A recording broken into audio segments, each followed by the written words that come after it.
Hello friends, எல்லாருக்கும் வணக்கம். Welcome back to Homely Mom channel. எல்லோரும் எப்படி இருக்கீங்க ஃப்ரெண்ட்ஸ்? இன்றைக்கி நம்ம பார்த்திங்கன்னா டெய்லி நைட் சமைச்சதுக்கப்புறம் நான் என்ன வேலை செஞ்சு முடிச்சுட்டு தூங்க போவேனோ அதை தான் நான் காமிக்க போகிறேன்.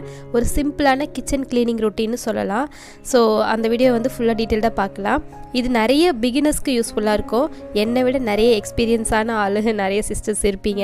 அவங்களுக்கு இதெல்லாம் ரொம்ப சிம்பிளாகவும், இல்லைனா ஏதாவது ஒரு சில விஷயம் நான் இந்த மாதிரி பண்ணுறது சிம்பிளாக இருக்கலாம். பட் இது பிகினர்ஸ்க்கு ரொம்பவே யூஸ்ஃபுல்லாக இருக்கும். கண்டிப்பாக இது மாதிரி நீங்கள் செஞ்சிங்கன்னா உங்களுக்கு வேலை ஓரளவுக்காவது முடிச்சுட்டு காலையில் ரிலாக்ஸாக வேலை செய்யலாம். காலையில் வேலை சீக்கிரமாகவும் முடிஞ்சிடும். ஸோ கொஞ்சம் டைம் எடுத்து நம்ம நைட் வேலையை முடிச்சிடலாம். அப்படி பார்க்கும்போது ஃபஸ்ட்டு பார்த்திங்கன்னா நம்ம சமைச்சு முடிச்சதுக்கப்புறம் நைட்லாம் சாப்பிட்டுடுவோம் இல்லையா? அதுக்கப்புறமா மதியம் சாப்பிட்ட குழம்பு இல்லைனா மீந்து போன சாதம் இதெல்லாம் எடுத்து ஒரு சின்ன பாத்திரத்துக்கு மாற்றி இது மாதிரி முதல்ல ஸ்டோர் பண்ணிவிட்டு, அந்த குழம்புலாம் நம்ம ஊற்றி வச்சோம் இல்லையா, அந்த பாத்திரம் எல்லாத்தையும் நம்ம சிங்கில் போட்டு வாஷ் பண்ணுறதுக்கு போட்டுடலாம். போட்டதுக்கப்புறம் தண்ணி தெளித்து விட்டுருங்க. ஸோ முதல்ல சாப்பாடெலாம் ஒரு சின்ன பாத்திரத்துக்கு மாற்றிட்டு, அந்த மீதி இருக்கிற எதெல்லாம் நம்ம வாஷ் பண்ண வேண்டிய பாத்திரம் இருக்கோ அது எல்லாத்தையும் எடுத்து நம்ம சிங்கில் போட்டு கொஞ்சம் தண்ணி தெளித்து ஊற வச்சிடலாம். அப்போ நமக்கு வாஷ் பண்ணும்போது கொஞ்சம் ஈஸியாக இருக்கும். கஷ்டமாக ரொம்ப தேய்ச்சிக்கிட்டே கிடக்க வேண்டாம். கொஞ்சம் தண்ணியில் ஊறிடுச்சுன்னா வாஷ் பண்ணுறதுக்கு ஈஸியாக இருக்கும். அந்த கேப்பில் மற்ற வேலையை நம்ம பார்த்துப்போம். ஸோ அதுக்கப்புறம் பார்த்திங்கன்னா பாத்திரத்தில் போட்டதுக்கப்புறமா கொஞ்சம் தண்ணி ஊற்றி நான் பாத்திரம் தேய்க்கிற லிக்விட் இருக்கும் இல்லையா, அது கொஞ்சமாக ஊற்றி நான் இந்த மாதிரி நல்லா கொஞ்சம் ரெடி பண்ணி வச்சுருக்கிறேன். அதுக்கப்புறம் நம்ம முதல்ல இந்த பாத்திரம்லாம் வாஷ் பண்ணி வைக்கிற ஒரு டப்பு இருக்கும் இல்லையா, அதை காலி பண்ணிடுறேன். இது மதியம்லாம் விளக்கி வச்ச பாத்திரம் இது. அதை எடுத்து நான் எங்கெங்கெல்லாம் வைக்கணுமோ அங்கெல்லாம் முதல்ல வச்சிடுறேன்.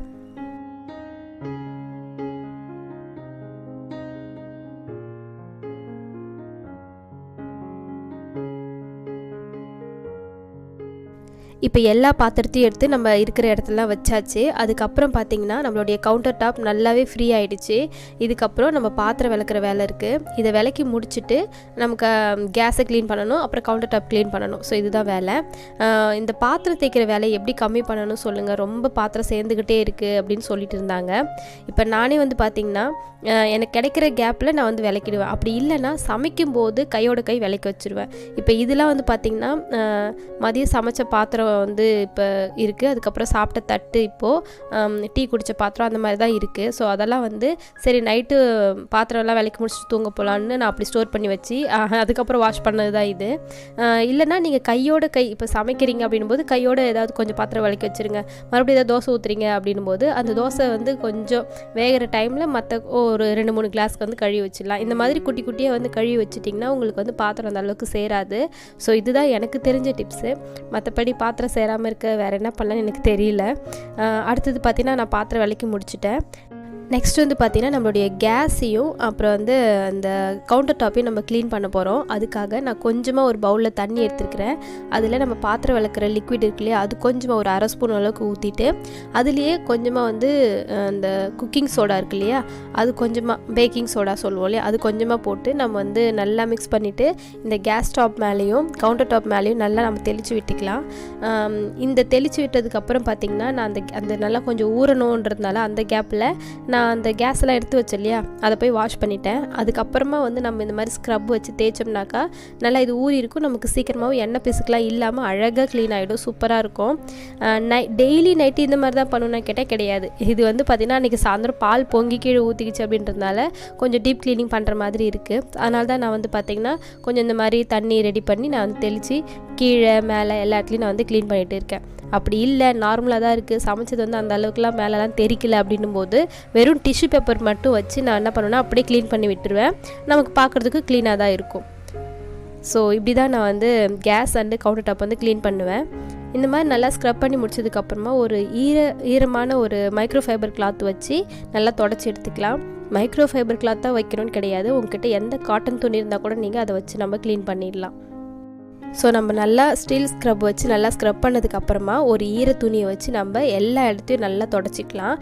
அதுக்கப்புறமா காஞ்ச துணி ஏதாவது உங்ககிட்ட நைட்டி துணியோ இல்லைனா ஹஸ்பண்ட் கையில் யூஸ் பண்ணுவாங்க இல்லையா, ஸோ அந்த துணி அந்த மாதிரி எதுவாக இருந்தாலும் நம்ம காஞ்சதை எடுத்து வச்சு நல்லா க்ளீன் பண்ணி எடுத்துக்கலாம். அப்புறம் இந்த கவுண்டர் டாப் வந்து பார்த்தீங்கன்னா இப்போ தண்ணி உங்களுக்கு தெரியும்னு நினைக்கிறேன். நான் இது மாதிரி க்ளீன் பண்ணும்போது இந்த மாதிரி வைப் பண்ணும்போது நல்லா தண்ணி தெரியுது இல்லையா. இது வந்து இந்த வைப்பர் வந்து நான் இப்போ தான் ஒரு ரீசெண்டாக 2 days ஆகுது வாங்கி. எனக்கு ரொம்ப பிடிச்சிருக்கு இது மாதிரி யூஸ் பண்ணுறது. நம்ம லோக்கல் ஸ்டோரில் தான் வாங்கினது, ஆன்லைன்லாம் எதுவும் வாங்கலை. ஸோ இது மாதிரி நல்லா தண்ணியை நல்லா இது மாதிரி வைப் பண்ணி சிங்கில் தள்ளி விட்டதுக்கப்புறமா மறுபடியும் அந்த ஈர துணியை வச்சு நல்லா இது மாதிரி தொடச்சிக்கிறேன்.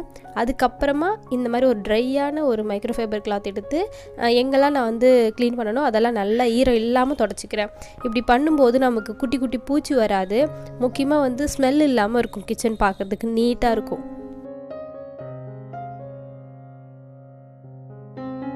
இப்போ வந்து நம்ம ஓவராலாக கிச்சன் வந்து பார்க்கும்போது நான் அந்த கேஸ் ஸ்டவ் பக்கம் பார்த்தீங்கன்னா எவ்வளோ சூப்பராக க்ளீன் ஆகிடுச்சு பாருங்கள். கேஸும் நல்லா பர்ஃபெக்டாக க்ளீன் ஆகிடுச்சு. கீழே மேலே எல்லா இடத்துலையும் ஈரம் இல்லாமல் தொடச்சிக்கலாம்.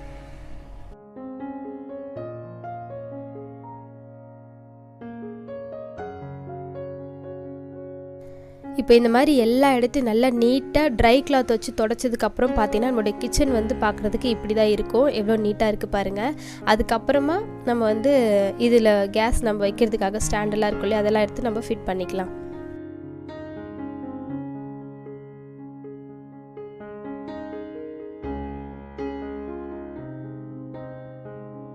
ஒரு கரெக்டாக ஒரு 15 மினிட்ஸில் கடகடன்னு வேலை பார்க்குறவங்களா அப்படின்னா கரெக்டாக ஒரு 15 மினிட்ஸில் நீங்கள் வந்து இந்த வேலையை முடிச்சிடலாம். ஒரு டைம் எடுத்து இந்த வேலையை முடிச்சுட்டு நீங்கள் போய் தூங்க போனீங்கன்னா ரிலாக்ஸாகவும் தூங்குவீங்க.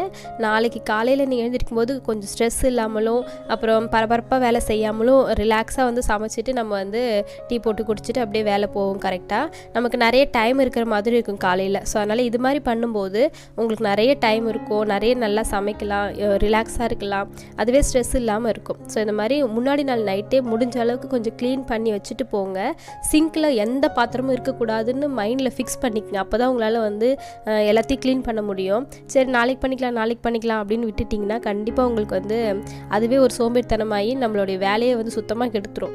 ஸோ முடிஞ்ச அளவுக்கு நம்மளுடைய வேலையை நம்ம தான் எப்படி இருந்தாலும் பண்ண போகிறோம். அதை நம்ம எப்படி வந்து வேலை வந்து குறைக்கிற மாதிரி பண்ணலான்னு பார்த்து நீங்கள் வந்து இந்த மாதிரி பண்ணிட்டீங்கன்னா உங்களுக்கு ஈஸியாக இருக்கும் வேலை பார்க்குறதுக்கு. அதே மாதிரி கிச்சனில் நம்ம வேலை செய்கிறதுக்கும் நமக்கு இன்ட்ரெஸ்ட்டாக இருக்கும். ஸோ அதனால் முடிஞ்ச அளவுக்கு வேலையை முடிக்கிறதுக்கு இந்த மாதிரி குட்டி குட்டி வேலைலாம் டைம் கிடைக்கும் போது பண்ணி வச்சுருங்க. இப்போ நான் கையோடு வாஷ் பண்ண அந்த மைக்ரோஃபைபர் கிளாத் இருக்கு இல்லையா, அதையும் நான் வந்து நல்லா வாஷ் பண்ணி காய வச்சுக்கிறேன். வெளியிலலாம் காய வைக்கல, சும்மா அந்த கவுண்டர் டாப்லேயே நான் வந்து ஒரு ஓரமாக வந்து துணி இந்த மாதிரி போட்டுக்கிறேன்.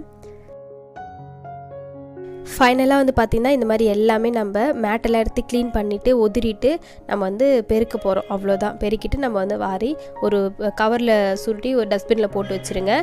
நெக்ஸ்ட் டே மார்னிங் நீங்கள் வந்து அந்த குப்பையை வந்து டிஸ்போஸ் பண்ணிடலாம். நைட்டே நீங்கள் எப்பயுமே வந்து குப்பையை வந்து வெளியே தூக்கி போடாதீங்க, அது மாதிரி பண்ணக்கூடாது சொல்லுவாங்க. அதனால் ஒரு ஓரமாக முரத்தில் வாரி டஸ்ட்பின்லேயோ இல்லைனா ஒரு கவர்லேயோ கட்டி நீங்கள் வச்சுட்டிங்கன்னா எப்படி நீங்கள் வந்து குப்பைலாம் நீங்கள் வெளியில் போடுவீங்களோ அதை மாதிரி நீங்கள் காலையில் எழுந்து போட்டுடலாம். அவ்வளோதான். என்னுடைய டெய்லி ரொட்டீன் இந்த மாதிரி தான் வந்து நைட்டில் வந்து இருக்கும். ஸோ இது நிறைய பேருக்கு யூஸ்ஃபுல்லாக இருக்கும்னு நம்புகிறேன். உங்களுக்கு இந்த வீடியோ பிடிச்சிருந்தால் ஒரு லைக் பண்ணுங்கள். இதோட நான் இந்த வீடியோவை முடிச்சுக்கிறேன். ஓவராலாக நம்மளுடைய கிச்சனை பாருங்கள், எப்படி இருக்குன்னு நீங்களே கமெண்ட்டில் சொல்லுங்கள். ஓகே ஃப்ரெண்ட்ஸ், உங்களை இதே மாதிரி வேறு ஒரு இன்ட்ரெஸ்டிங்கான vlogல வந்து பார்க்குறேன். அது வரைக்கும் நம்மளோட சேனலை புதுசாக பார்க்குறீங்க அப்படின்னா மறந்துடாமல் சப்ஸ்கிரைப் பண்ணி வச்சுக்கோங்க. உங்களுக்கு என்ன மாதிரி வீடியோஸ்லாம் வேணும்னு முடிஞ்சால் கமெண்ட்டில் சொல்லுங்கள், போடுறதுக்கு நான் ட்ரை பண்ணுறேன். இன்னும் நிறைய வீடியோ வந்து பெண்டிங்கில் இருக்குது. கண்டிப்பாக நான் வந்து 1 by 1 போடுறேன். ஸோ அவ்வளோ நம்ம வந்து அடுத்த vlogல பார்க்கலாம். பாய்.